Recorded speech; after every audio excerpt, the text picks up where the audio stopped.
As usual, I'm going to be, not as usual, I'm going to be recording the meeting today. So, the boundaries.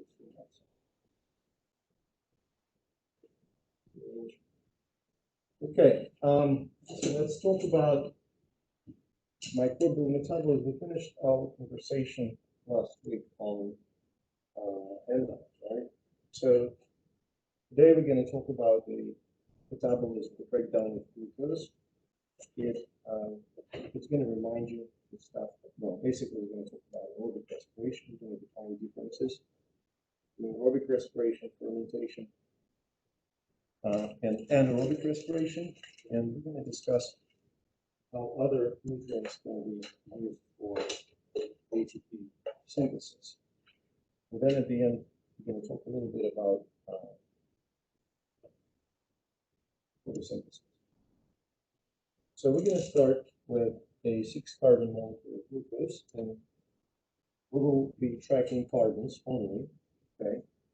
So there will be, I'm not going to be focusing on hydrogens and stuff like that.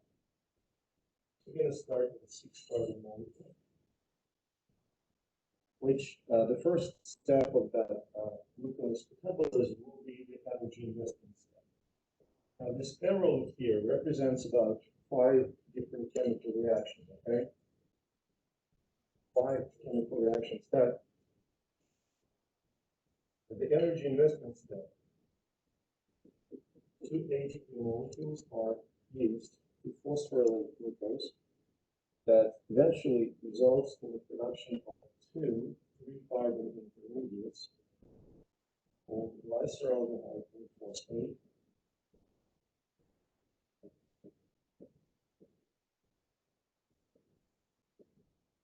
or GEP. As you may notice, we started with 6 carbon, right? And we so far maintain 6 carbon.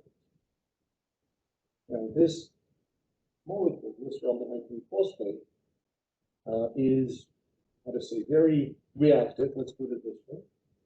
And this molecule I highlighted because it's basically it's the key intermediate during the process of glycolysis. So this 3-carbon intermediate then goes through the several chemical reactions, resulting in 2 3-carbon molecules of pyruvate.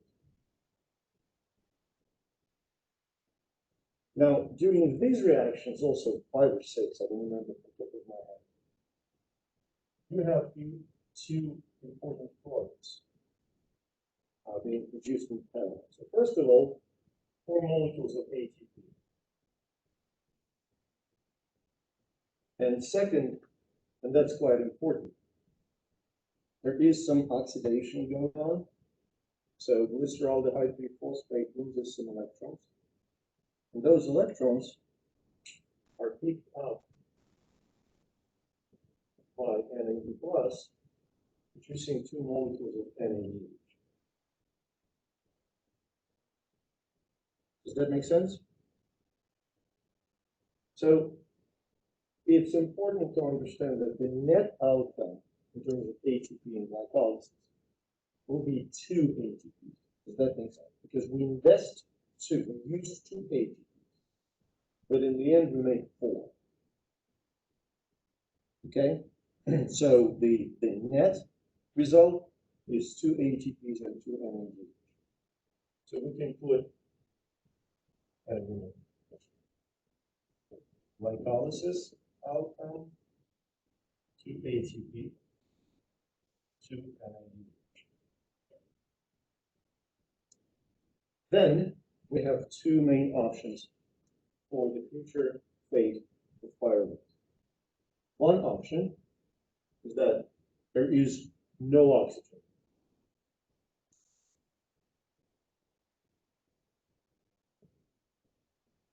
In the atmosphere, which contains no oxygen, and specifically in the situation when microorganisms cannot use any other electron acceptor,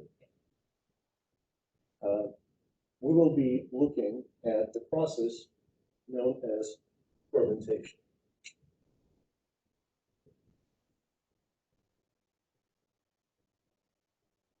Now, to remind you, this process right here is glycolysis. Okay. So, what is going on in fermentation? As you remember, we have discussed that NAD plus NADH pair is a pair that represents electron carriers, right? Remember that? And we call those electron carriers Electron-Toxi because they accept electrons, so they load, but then at some point they have unload electrons. They have to give them back to some molecule, some electron acceptors. That makes sense. So in aerobic respiration, this electron acceptor would be oxygen. But since we have no oxygen, we have to come up with some other electron acceptor. That other electron acceptor for one of the fermentation processes that we're going to talk about will be pyruvate. So look at this. You have pyruvate, right, C3. And then here's what happens. NADH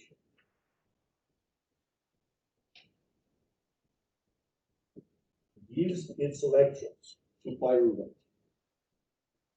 Simply reduces pyruvate. Does that make sense so far? And that reduction leads to the formation of another 3-carbon molecule, which is lactate.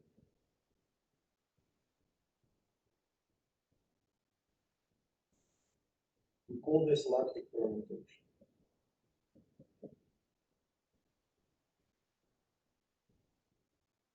You following me so far? Good?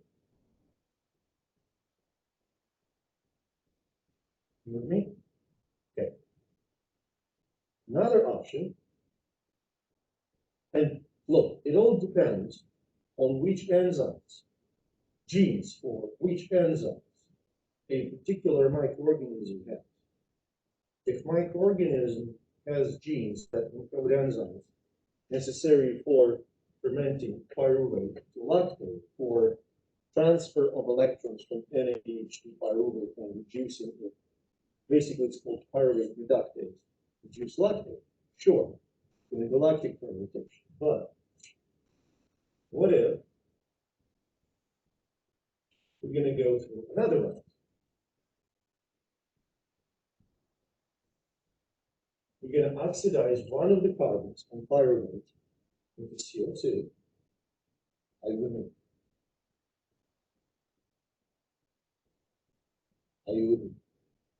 And then that molecule will be acetaldehyde. And then reduce acetaldehyde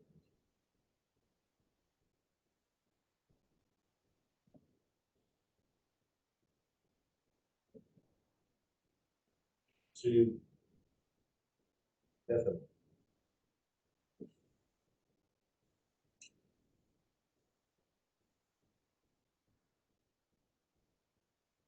So let me go over this one more time. You've got carbon pyruvate, and depending on which enzymes are present in a microorganism, pyruvate can be reduced to lactate, or pyruvate can be oxidized to acetaldehyde, and then acetaldehyde will be reduced by NADH to ethanol. So this will be alcohol fermentation. So far, we good? You following me here? Good. Okay. Now I want to highlight a couple of things. First, we're going to put a question mark here in the corner. This question mark, well, not in the corner, we're going to write it down. Final electron acceptor. We're going to put question. Okay, so what is the final electron acceptor or processes that we are discussing here? Well, look at look at lactic fermentation. Which molecule carries electrons? Tell me, please. Here. Which molecule carries electrons? NADH. NADH, okay? So to which molecule NADH gives electrons?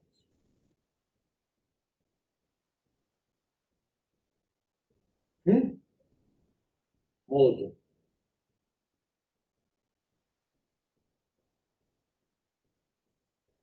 Bingo. So for lactic fermentation, final electron acceptor will be pyruvate. In this situation, in the situation of alcoholic fermentation, to which molecule NADH gives electrons to?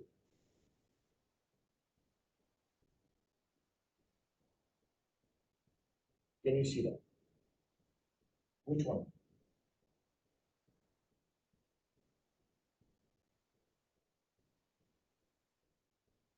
Look, acetaldehyde gets electrons from NADH, is reduced to ethanol. So which molecule NADH? And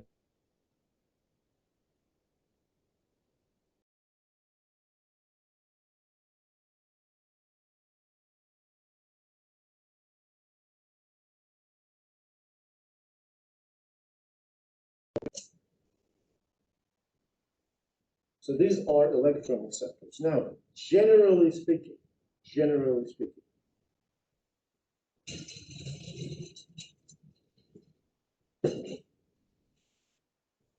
final electron acceptor for fermentation, some organic molecule.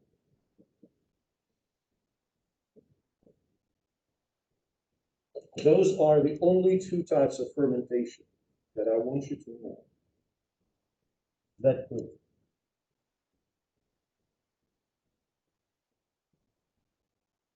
There are many other types of fermentation. Propionic acid fermentation, butyric acid fermentation, butanol acetone fermentation. I'm not asking about those biochemical properties. You need to know these two. Am I clear? Good.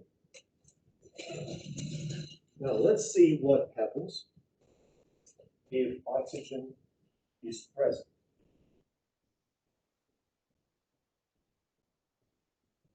Okay. So again, we're going to start with the pyruvate, which first goes to the so-called transition step. And during that transition step, pyruvate is converted to acetyl residue bound to coenzyme A, collectively what is known as acetyl-CoA. So this is the acetyl. How many carbons we have here? How many carbons we have here? So we lost one carbon. We lost one carbon to what? In which form we are losing carbon in respiration? That's a bit of a leap of logic, some sort, but think about humans. When we respire, when we breathe, do we lose carbon? In which form? What do we exhale? CO2. Same do microorganisms do the same. You've got CO2. So carbon in CO2 is oxidized, meaning that carbon in CO2 is losing electrons. Does that make sense?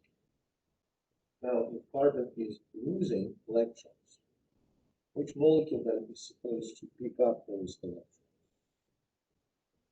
What is the electron carrier? Electron carrier. NAD will pick up electrons, becoming NADH, yes. So we produce a molecule of NADH. Does that make sense? Okay. Now, this acetyl-CoA is ready to enter the second big phase of glucose oxidation, known as Krebs cycle. Now, this is a cycle. Technically, there is no starting point, but we're going to be using this one as a convenient sort of start. 2-carbon intermediate acetyl-CoA interacts with a 4-carbon intermediate of a Krebs cycle called oxaloacetate. Now, 4 carbons and 2 carbons give you how many? 6 carbons. Molecule of citrate. Right? Does that make sense? Now, citrate, there are 2 steps. I'm going to skip one. Citrate gets isomerized into isocitrate. But eventually, what happens? It forms 5-carbon intermediate, alpha-pentyl neutral.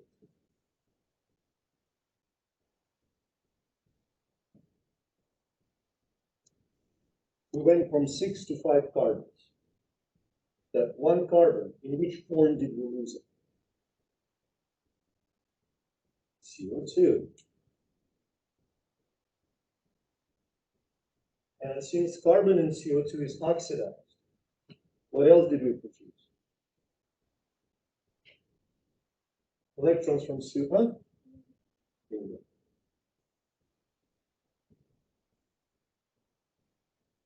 We go from C5, alpha-ketoglutarate,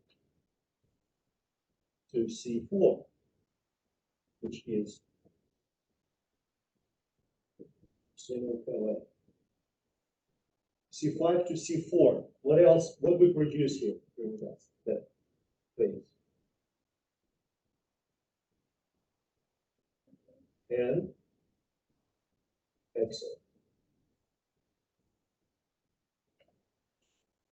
Before we go any further, I want to highlight something. Can you please tell me how many CO2 molecules are produced during this process? Let's count, huh? So that's 1, right? That is 2, and that is 3. Make sense?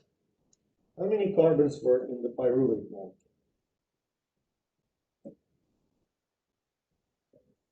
How many CO2 did we produce? So basically, during transition step in Krebs cycle, we oxidized all pyruvate carbons. That make sense? Got it?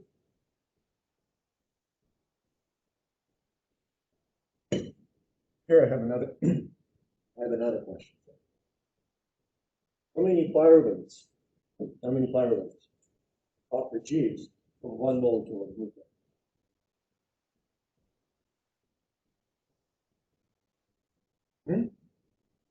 How many pyruvates are produced from 1 molecule of glucose? 2. So in order to oxidize all glucose carbons, how many transition steps and Krebs cycles we need to run? 2. Yeah. So you run it once, oxidize 1 pyruvate. Run it second time, oxidize another pyruvate. Does that make sense? Now, to complete the cycle, I'm going to put this dashed line here. Dashed line simply represents that there are several steps. Also, they are dealing with oxidation, okay? Just no carbons are lost anymore.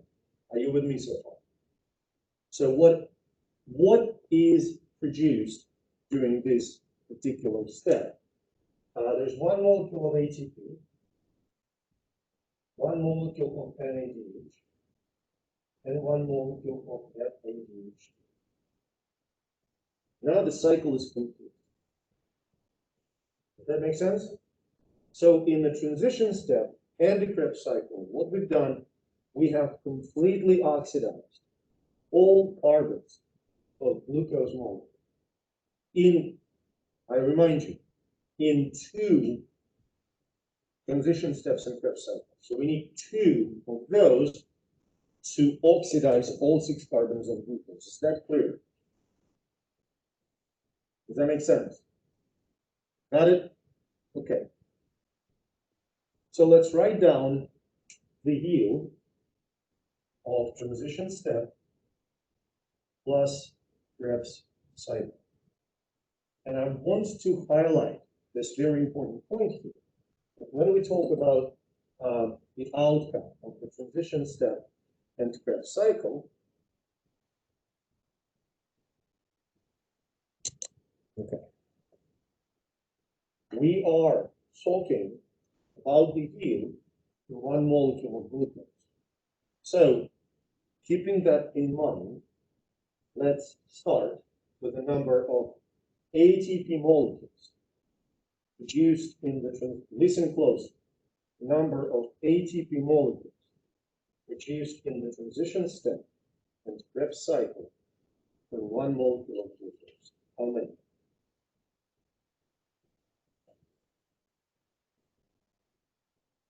For 1 molecule of glucose. For 1 molecule. How many are produced from 1 glucose? 2. So how many transition steps and Krebs cycles we need to run per 2 pyruvate? 2. So how many ATP molecules are going to produce?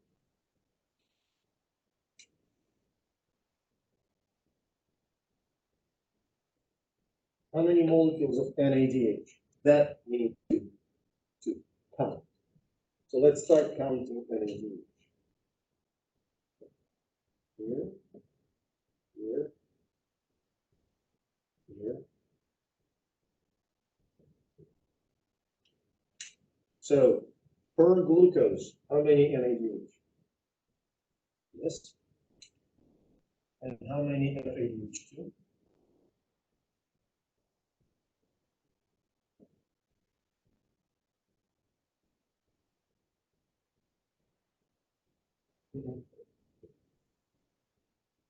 Okay. Now look what we've got so far.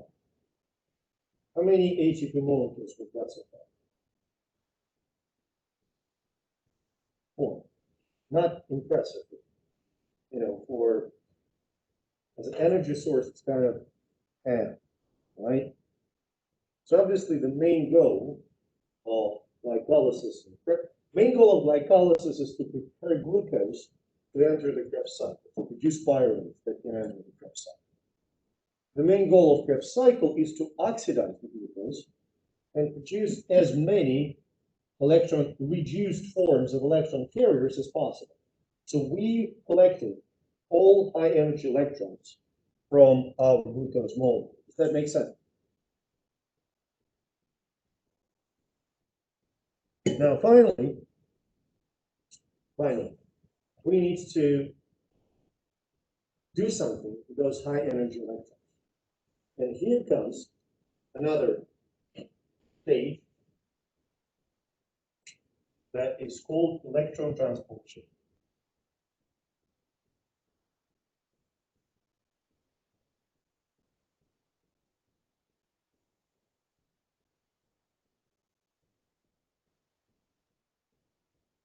So this is a membrane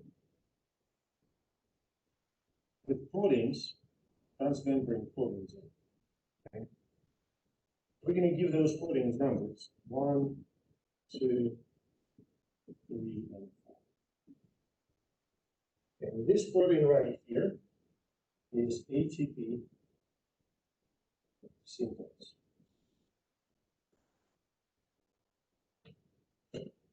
Okay. Now look what happens. Pretty straight. Look. When NADH that carries electrons. It gives its electrons to first protein of electron transposition. Electron transposition. So NADH gives electrons to the first protein of electron transposition. By the way, when NADH gives electrons, NADH is reduced or oxidized?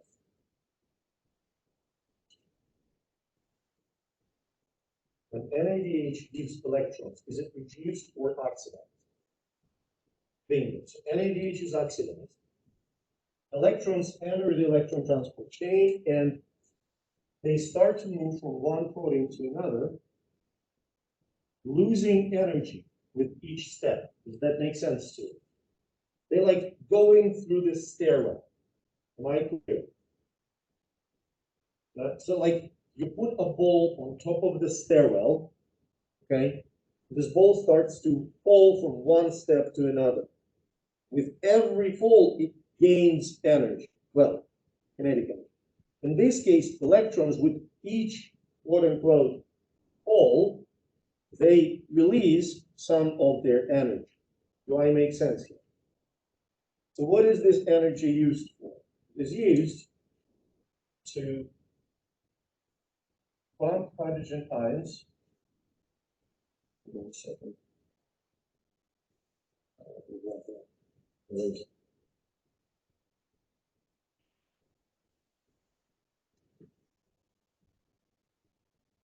It's used to pump hydrogen ions across the membrane.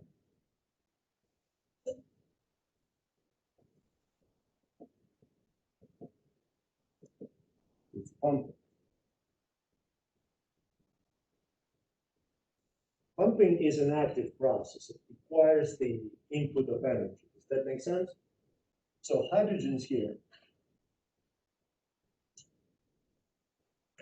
are pumped. When they are pumped, what happens to the concentration of hydrogens on that side of the membrane? It increases, it decreases here. Charges that accumulate on this side of the membrane, they're more positive and more negative on that side. So when we have high concentration of something on one side and low concentration of that same something on another, what do we call it? The magical G-word. High-low concentration gradient. We have an electrochemical gradient of hydrogen. That makes sense? And what is the magical D-word that gradient can drive? The hydrogen starts to diffuse through ATP synthase. Does that make sense? The diffusion here is a movement of hydrogens. And that diffusion of hydrogens through ATP synthase, that movement, that kinetic energy, that diffusion is what immediately, directly provides energy for ATP synthesis.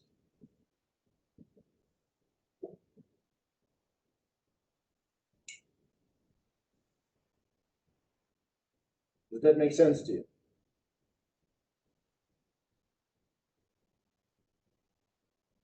So, kind of doing that flow one more time. Electrons, they go from NAD. NADH is oxidized. Okay, electrons go to first protein in electron transport chain. They move to the electron transport chain. Hydrogens are pumped across the membrane. Are you with me so far?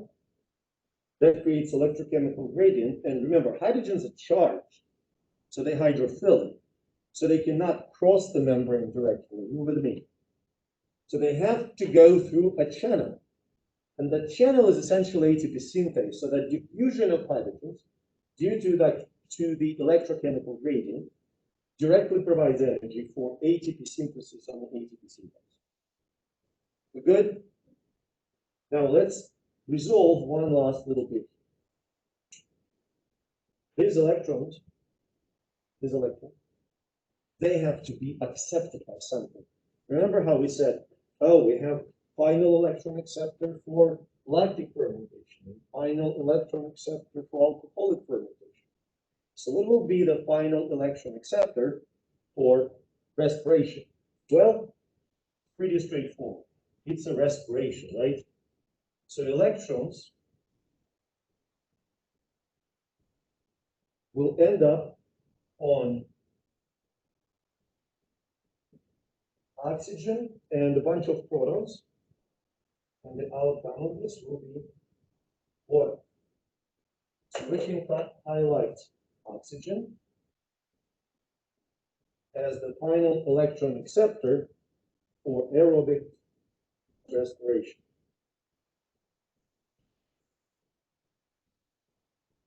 Does that make sense? One more time. Electrons, since they cannot exist by themselves, are accepted by oxygen, and hydrogens are for making it electrically neutral. And what you end up with is water.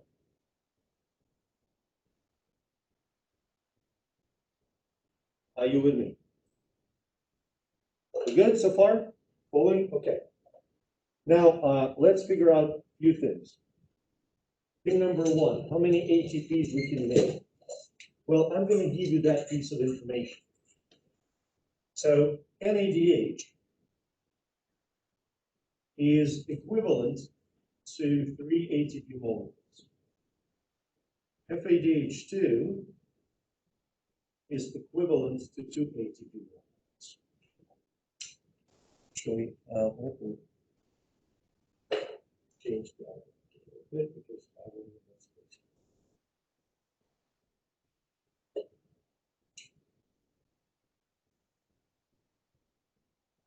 Electrons, oxygen, hydrogens.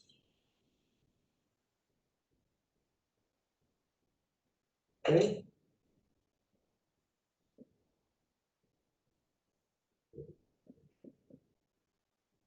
So let's calculate. If NADH is equivalent to 3 ATP molecules, how many NADH do we have total?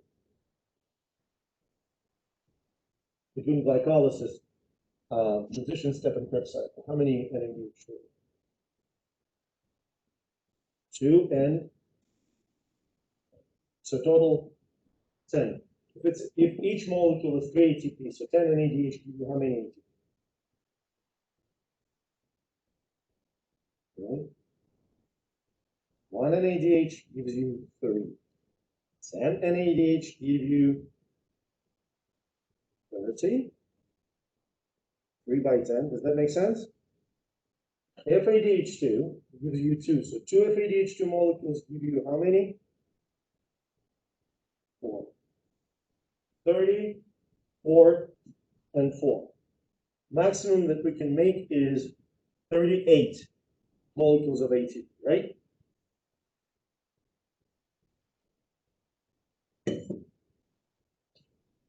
We never make 38 molecules of ATP. Well, not we, but microorganisms. They always produce less than 38. Question is why? It's not too easy to figure out, but hydrogen ions, they're hydrophilic, right? So they're not supposed to cross the membrane directly, right? I must tell you, some of them do. So they kind of leak through the membrane. Does that make sense? So not all hydrogens that will pump will actually diffuse back. Does that make sense? You got it? Understood? Okay, so that's the story. This is why it's never 38. It's actually a little less than that. Got it? Second question that I have for you. Include the picture.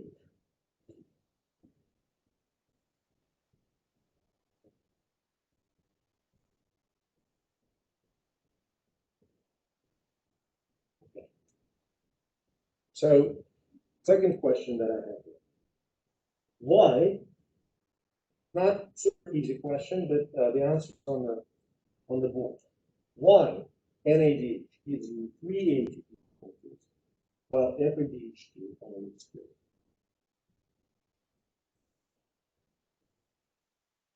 I can even direct you. Answer is right here.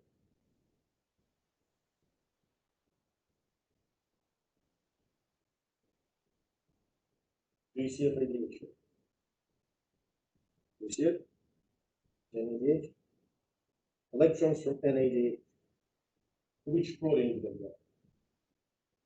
Electrons from FADH2 to which protein do they go? So electrons from NADH, they do 1, 2, 3. Electrons from FADH2 do only 1 and 2. Does that make sense? They start on the lower step of the step. You clear? Now, a couple of things that I wanted to write down here. First of all, I wanted to write down this. I wanted to write down sort of right here, the final equation for chemical equation for aerobic respiration. So we have glucose, right? We have oxygen, and what are the two products? CO2 and water.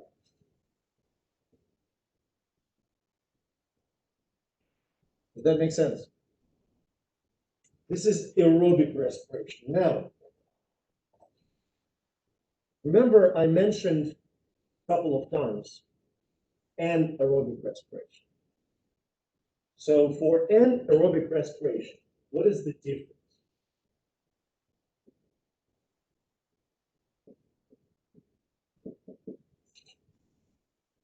You're going to have all the same steps. There is glycolysis, there is Krebs cycle, there is electron transport chain, there is ATP synthase, all the same. The only major difference is that final electron acceptor is inorganic molecule, not oxygen. For instance, nitrate, sulfate, carbonate. In the lecture notes, I have an illustration of electron transport chain where final electron acceptor is a nitrate molecule. It's in Portuguese. That was the only free picture that I could find out. Okay. Does that make sense so far?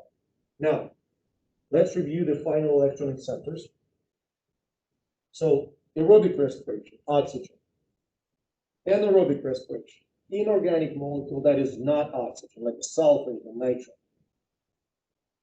Lactic fermentation, pyruvate. Alcoholic fermentation, acetaldehyde.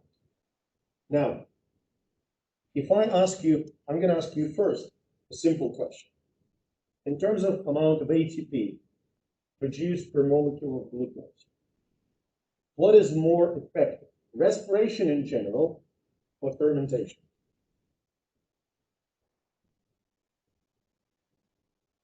In fermentation, which step is going on only in principle? Glycolysis, right? You produce ATP during glycolysis, that's it. So how many ATP you're going to produce per molecule of glucose? Huh? 2. In respiration, how many ATP are you going to produce, which is calculated? Ballpark. 30, 34, 38, yeah. Like ballpark 32. So it's dramatically more than fermentation. Does that make sense? So if you compare respiration to fermentation, here's the advantages and disadvantages. Look at this. Respiration is longer, all these steps, but more efficient. Fermentation is shorter, faster, but less efficient. Are you following? Question? Okay. Now, let's try and compare. Let's try and compare the efficiency of aerobic respiration versus anaerobic respiration. Remember, before I pictured that interesting kind of graph, where you have glucose and you have oxygen. And that's the difference in energy that electrons will. So it's going to be energy of aerobic respiration. Okay? Remember, I told you that, when you get electrons and you take them from glucose to oxygen, they're going to produce that much energy that will be converted into 38 ATPs. Are you following me? Now, where is anaerobic respiration? For instance, if we position nitrate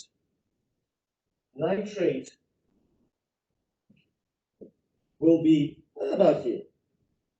So the energy that will be derived from glucose by the reaction of anaerobic respiration, will it be this energy? Look, this energy versus this energy. Which one is bigger?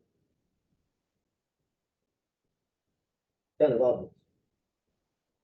The left one, the energy that you can derive from aerobic respiration. So the hierarchy here is like this: aerobic respiration, anaerobic respiration, fermentation. Aerobic respiration, most energy derived. Anaerobic respiration, a bit less. Fermentation, the least amount of energy that you can get from it. Does that make sense?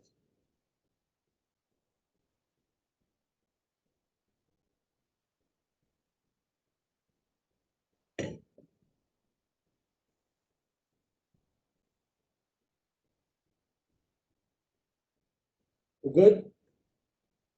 Questions? I now realize yesterday when we didn't film that, I had the entire whiteboard to myself, so it was all still over the whole whiteboard. Before we move on, because I'm going to start removing some of that stuff, if you want to take a picture, go for it now, because some of the shit is going to be removed.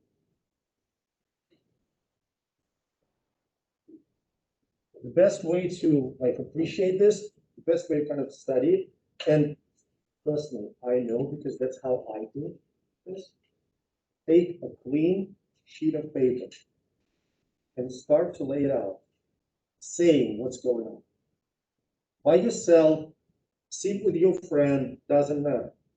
Lay it out. Because once you do it yourself, it makes much more sense. Okay? Now, I'm not going to remove everything because there are certain things that would be helpful to have. So we're going to get what we call electron transport chain.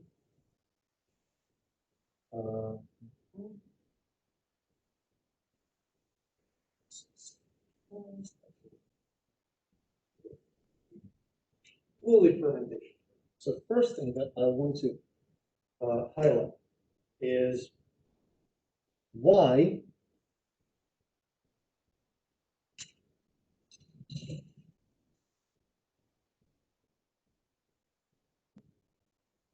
anaerobic? Okay, so basically the question is why some microorganisms cannot do aerobic respiration. Well, there are some reasons. Some reasons are more obvious and trivial than others. First reason, no oxygen. Obviously, you cannot do aerobic respiration when there's no oxygen. Does that make sense?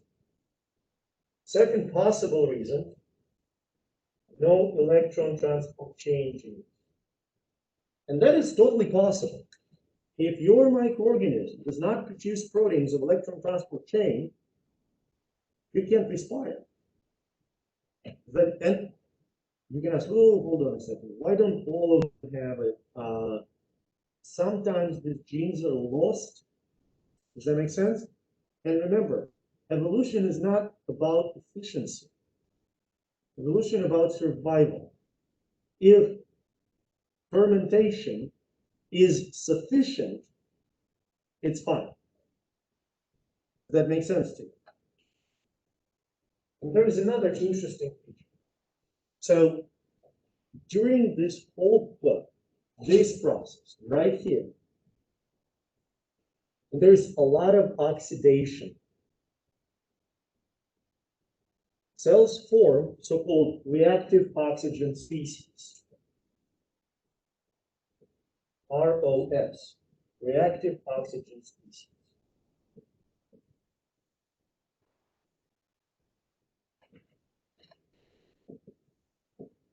So what are those? What are reactive oxygen species? Examples would be hydrogen peroxide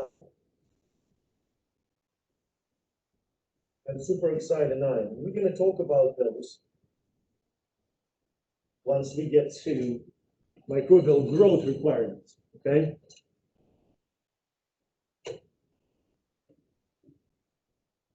Does that make sense? Now, why we often, do you use hydrogen peroxide at home? For what? Wounds, yeah, to prevent microbes from infecting your wound, right? Hydrogen peroxide and superoxide anion, they're pretty deadly. They are produced during respiration, during exposure to oxygen. And if a microorganism cannot neutralize them, it will be anaerobic. Does it make sense? So if a microorganism wants to respire, it gotta have enzymes that would deal with the sort of side products of respiration, these dangerous reactive oxygen species. Does that make sense?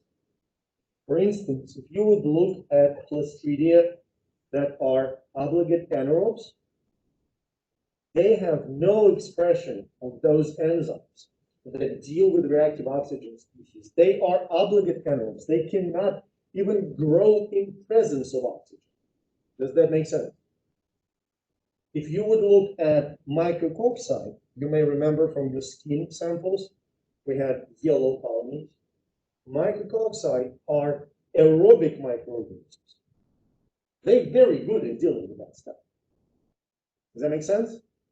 On the other hand, Streptococci that we're going to talk about today, they are anaerobes, but they're okay with oxygen in the environment. So can they deal with it, that crap? They can, but not super efficiently. So it's enough, they have enough enzymes to neutralize, to survive oxygen, but they don't have enzymes to actually breathe it. That makes sense? Okay. So we have a couple of items here to talk. First, what if there's no glucose? What if there are only triglycerides? Okay.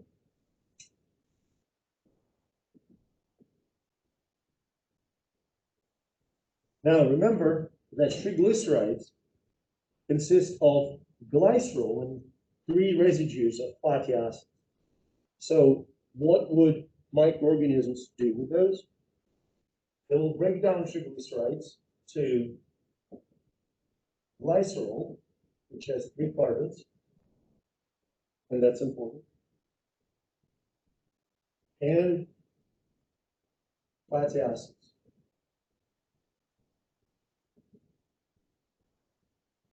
Does that make sense?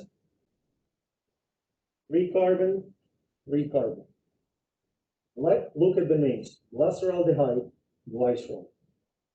Glycerol from triglycerides will be converted into glyceraldehyde 3-phosphate, and then look, and then it can go, it's fine. Then it can, be converted to pyruvate or glucose if needed, all that kind of stuff.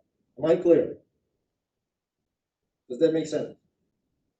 And fatty acids can undergo a process called beta oxidation and be converted to acetyl-CoA.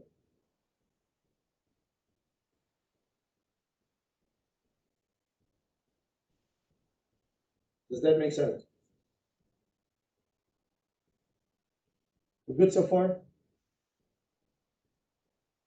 Now, what about proteins? I'm going to skip the step where we break down proteins into amino acids, and we're going to start with amino acids.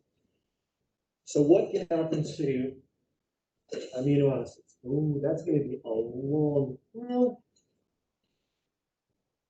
actually, I'm going to put amino acids instead of fermentation.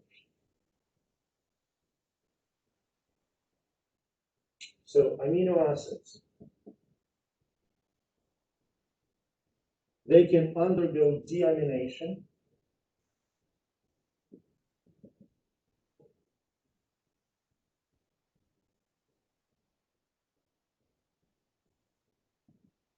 and become pyruvate. And then from pyruvate, as you can imagine, can be anything, right? Or they can undergo the reaction of transamination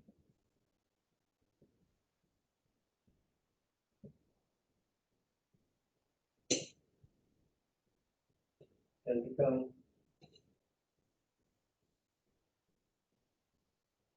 alpha-ketoglutarate or oxaloacetate. So basically, if you look at this, amino acids can either be converted into intermediate at the end of glycolysis, right? Or they can be converted into the intermediates of the Krebs cycle. Does that make sense?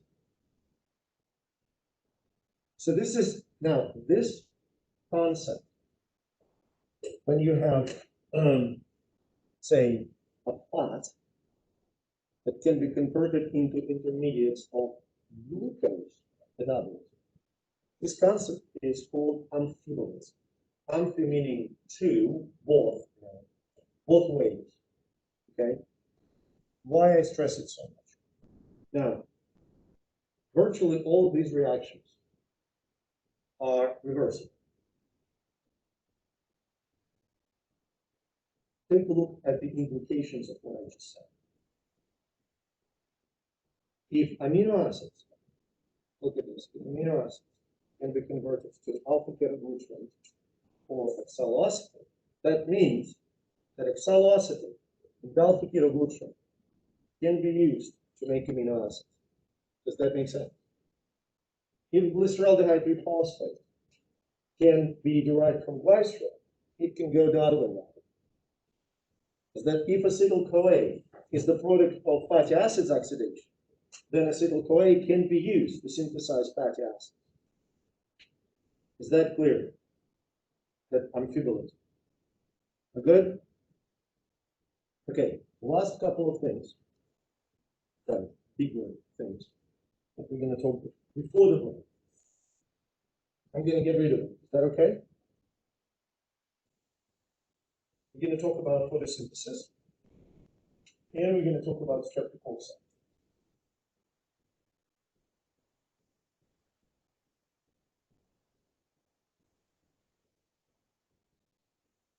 So I'm going to start with a relatively quick and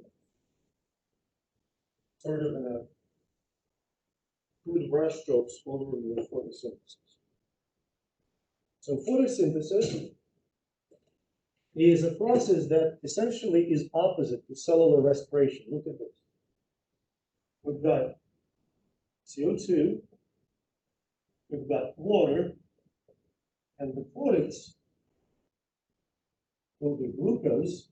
Now, to clear my conscience, when we say glucose, actually just carbohydrates, okay? Glucose, fructose, doesn't matter. And oxygen.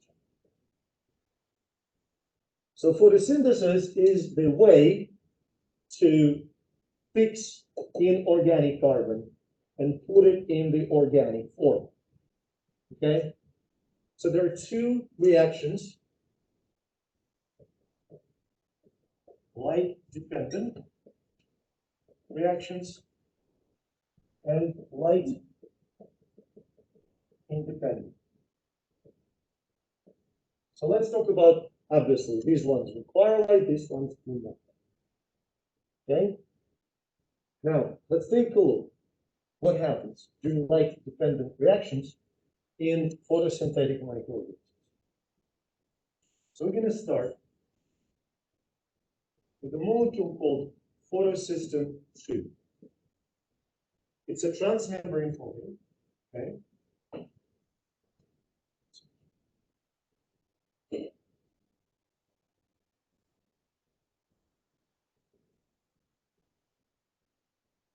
I need to prepare everything.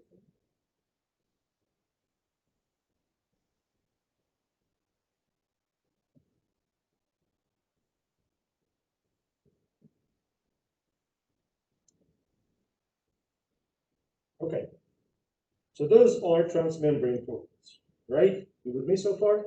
Good. So this is photosystem 2. Photosystem is a large, massive, gigantic complex of proteins, which also contains photopigments, organic molecules that can absorb light. Does that make sense? In the lecture notes, I even give you kind of a general list of photopigments, and they are color-coded. The point is, photopigments with different colors can absorb different parts of the spectrum. And that increases the efficiency of utilization of that spectrum. Does that make sense? If you're a bacteria, you may want to rise up and shine early in the morning when the light is more of a reddish. Does that make sense? And maybe your sort of, cohabitant will rise up and shine during the daytime when light is more bluish. So you will need different photopigments. Okay, so we've got light here.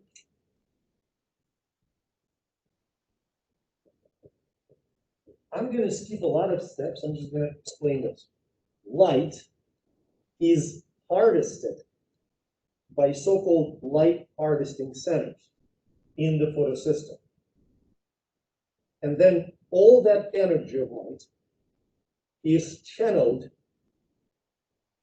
towards so-called reaction center. Okay? In that reaction center, I'm skipping the light harvesting center. So in that reaction center, there is an electron which gets energized by the light energy, and it leaves the reaction center. Does that make sense? It's now free and super energetic. And look what it enters.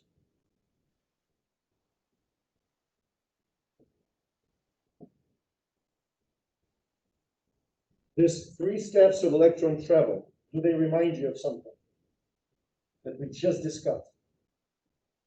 Bingo. It is an electron transport chain. It is an electron transport chain. And what these proteins do, they bump hydrogens.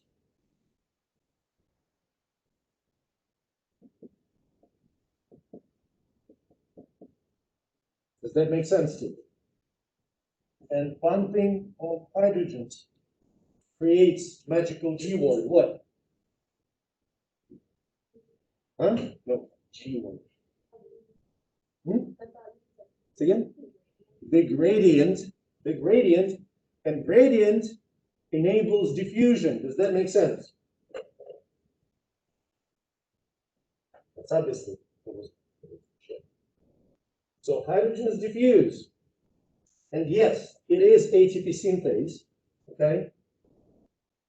So we've got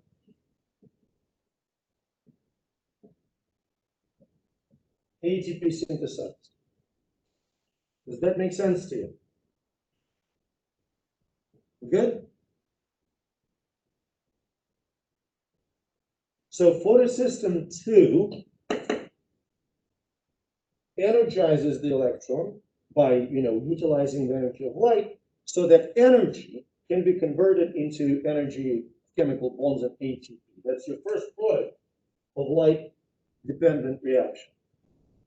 Now, what's going to do the second? You see that electron here is very much exhausted. That's photosystem 1. So here comes another bunch of photons from light. That electron gets super energized again. Okay? But this time, this electron jumps onto a molecule of NADP+. So that's the oxidized form. What's the reduced form for NADP+? Just by analogy. NADPH. Okay? So look what we've got in our light-dependent reactions. We've got ATP, basically energy, and we've got electrons in NADPH. Does that make sense? Good? Now we need to fix one little issue. That electron that left for the system 2 has to be sort of replenished. Okay, so where are we going to take it?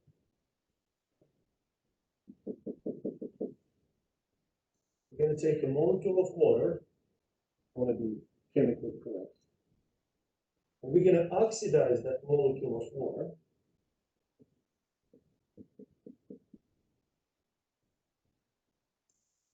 So essentially, what we do here, and that's really cool, you see the oxygen in a water molecule? This oxygen in the water molecule is oxidized, producing molecular oxygen. Does that make sense so far? Good?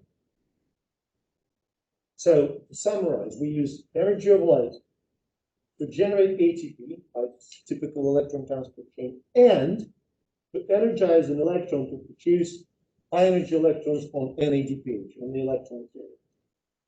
Now let's take a look what happens during light-independent reactions. So we're going to start with a 5, again, it's a cycle called Calvin-Benson cycle. And we're going to start with 3 molecules of 5-carbon intermediate, which is called ribulose biphosphate, RUB, ribulose biphosphate. So this ribulose biphosphate interacts with 3 molecules of CO2. Let's count carbons as usual. How many carbons in 3 molecules of CO2?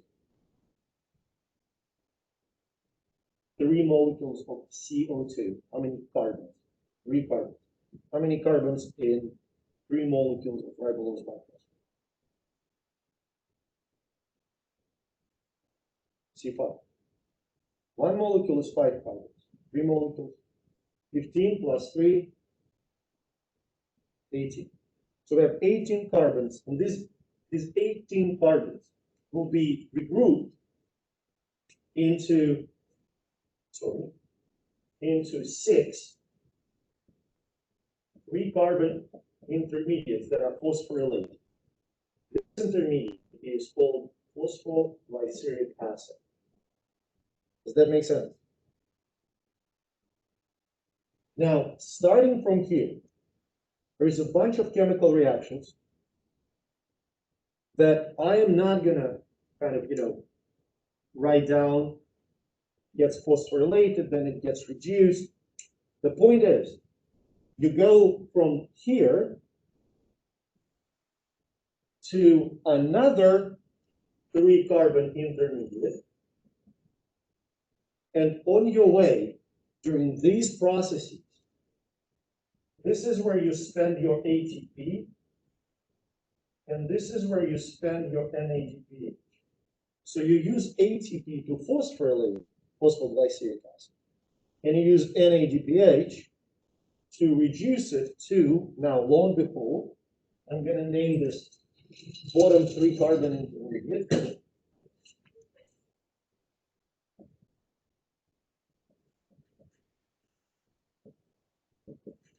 Glyceraldehyde 3-phosphate.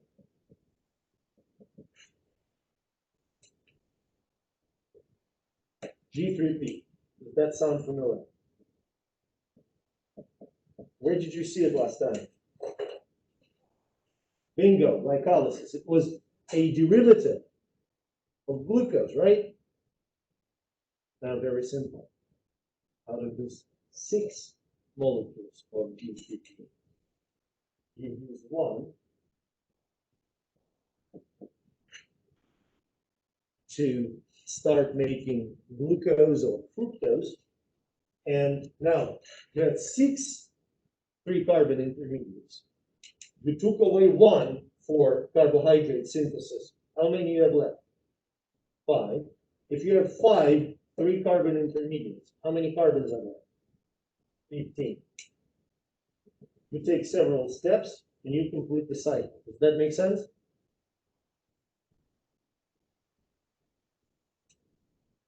Now look at this molecule.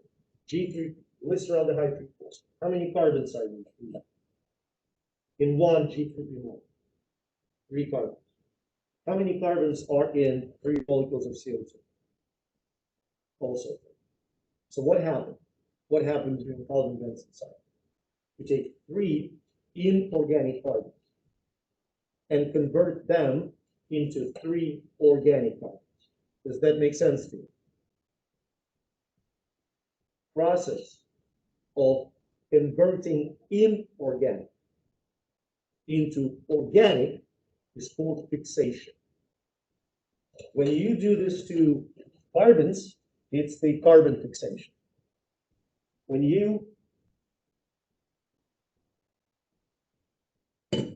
take ammonia and incorporate this nitrogen with hydrogens into proteins, this is nitrogen fixation. When you take hydrogen sulfide and incorporate that sulfur into proteins, that's sulfur fixation. The term fixation refers to taking inorganic compound and somehow moving its components into organic molecules. Does that make sense? You good? Okay, bear with me. First of all, I'm going to talk about some really exciting stuff. First exciting stuff that I wanted to talk about is now that we're out of origin of life.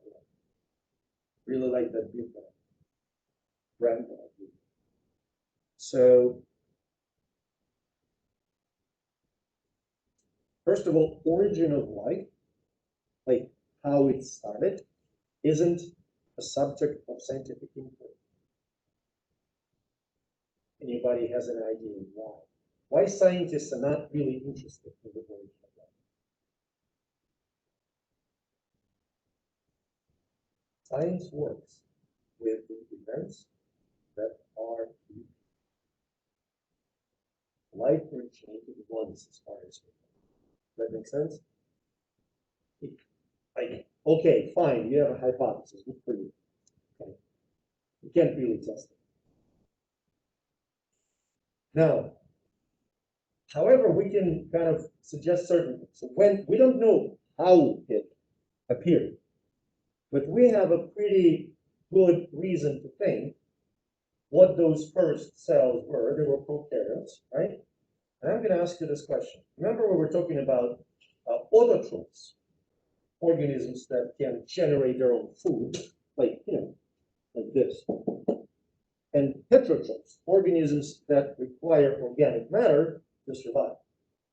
So I have a question for you. Those first prokaryotes, were they autotrophs or heterotrophs? Did they generate their own food, or did they rely on pre-existing organic compounds?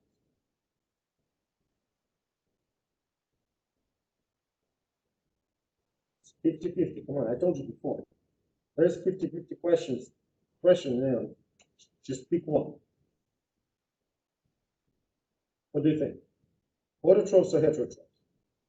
Huh? Correct, yes. Because if you would be relying on pre-existing organic compounds, you would eat them all and die. Okay? So those were autotrophic prokaryotes, and many scientists believe, suggest, hypothesize, say whatever you want, that photosynthesis, light-dependent reactions, are actually a way to protect the cells from UV light. See, when you go outside and you are in the sunlight, you're not going to get burned right away, right? For one reason, there is an ozone layer. Never heard about ozone layer? That protects the Earth from UV. This is why life can exist. Okay, does that make sense? Now, ozone consists of oxygen. And when Earth just emerged, when Earth just formed, there was no oxygen on Earth. I mean, free oxygen, molecular oxygen. So ozone could not form. Why? Because the atmosphere of Earth was composed of highly reducive compounds like hydrogen sulfide. And any oxygen that would appear was immediately used for oxidation. That makes sense?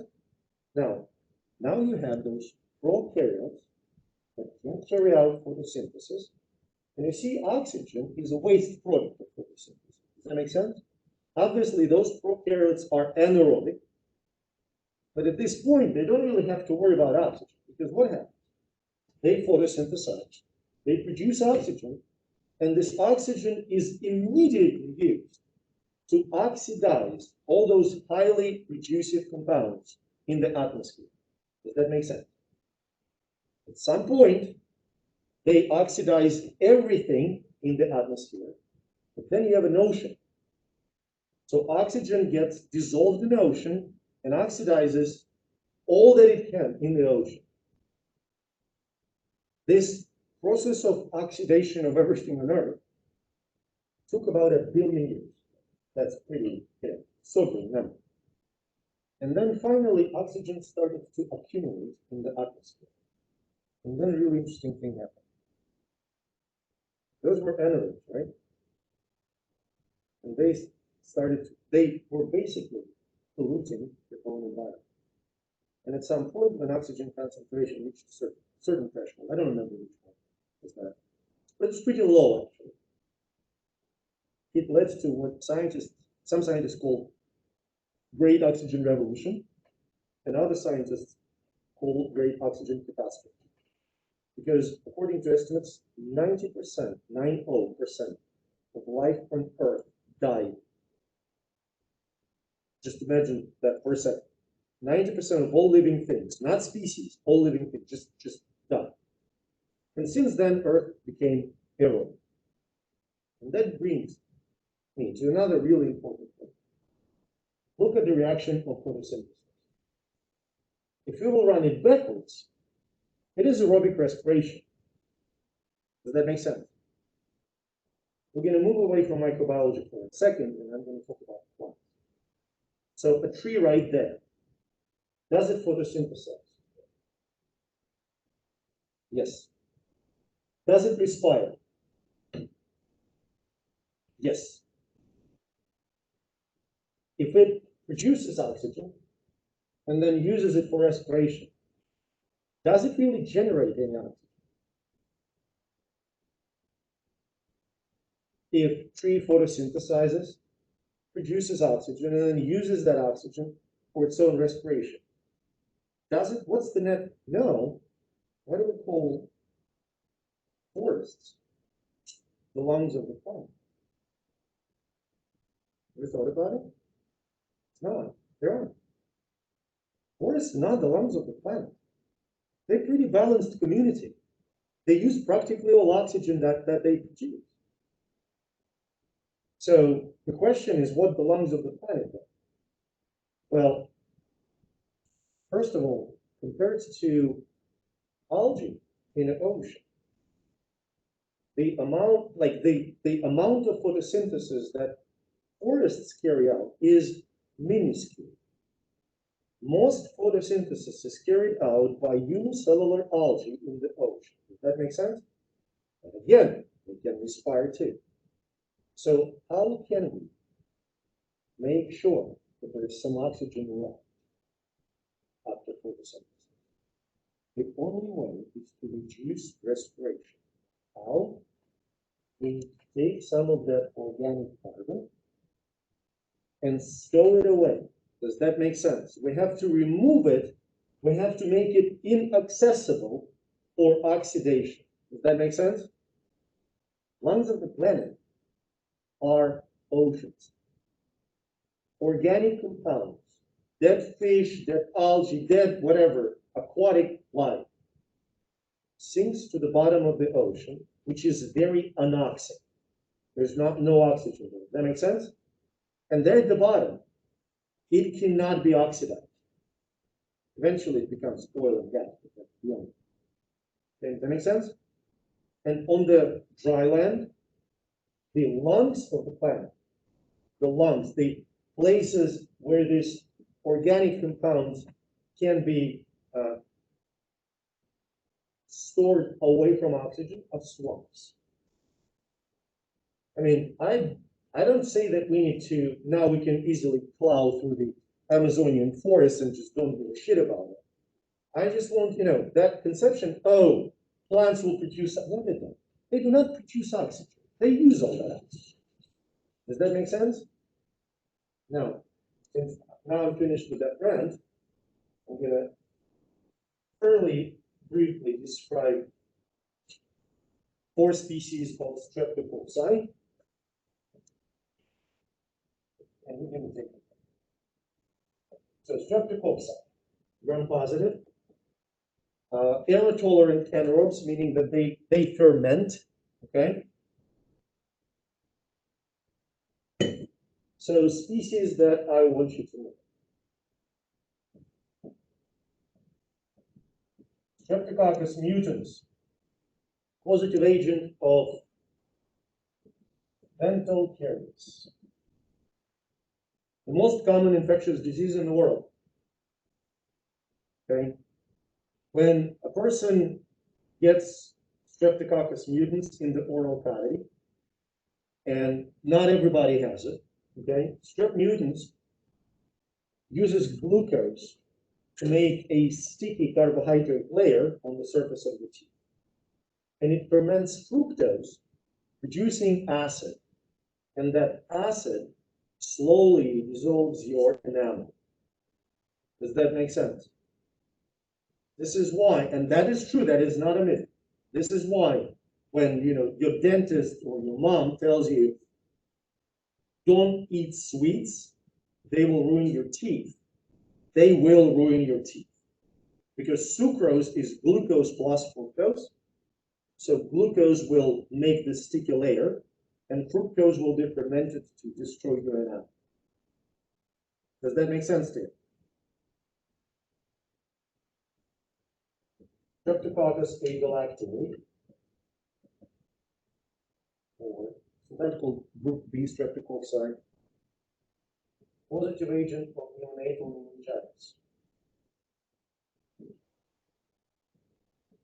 This microorganism can be found in the intestinal microbiome, and anatomically, female genitalia are much more likely to be contaminated by intestinal microbes than male genitalia. Does that make sense? So if there is a carryover of strep agalactinae into vaginal microbiome, for a mother, it's not. No symptoms whatsoever. But during the delivery, when a child passes through the birth canal, the child can be inoculated by strep agalactinae from the vaginal microbiome. And if it happens, the child can develop neonatal meningitis, inflammation of the meninges. It's pretty bad. Does that make sense to you? This is why pregnant women before birth, they tested for group B streptococci in the vaginal microbiome. That makes sense? Streptococcus pyogenes. Name can tell us a lot. Pyogenes. Pyo, plus, genus, to produce. Plus producing streptococci. Strep pyogenes causes several conditions. It can cause skin infections. Very similar to Staphylococcus aureus. It can cause impetigo, it can cause erysipelas, it can cause cellulitis. Does that make sense? Just so basically, if you see a patient with impetigo, it's either strep or staph. Make sense? But it is much more known for pharyngitis, which we know as a strep throat. It infects the epithelium in your pharynx, leading to tonsillar inflammation. This is why it hurts to swallow. Okay? Tonsils are inflamed and swollen. Also, if you will look in the pharynx, you will see a whitish exudate on the surface of your tonsil. That's pus, pyogenic. That neutrophils. Does that make sense? Now, if you have strep throat, what would you do?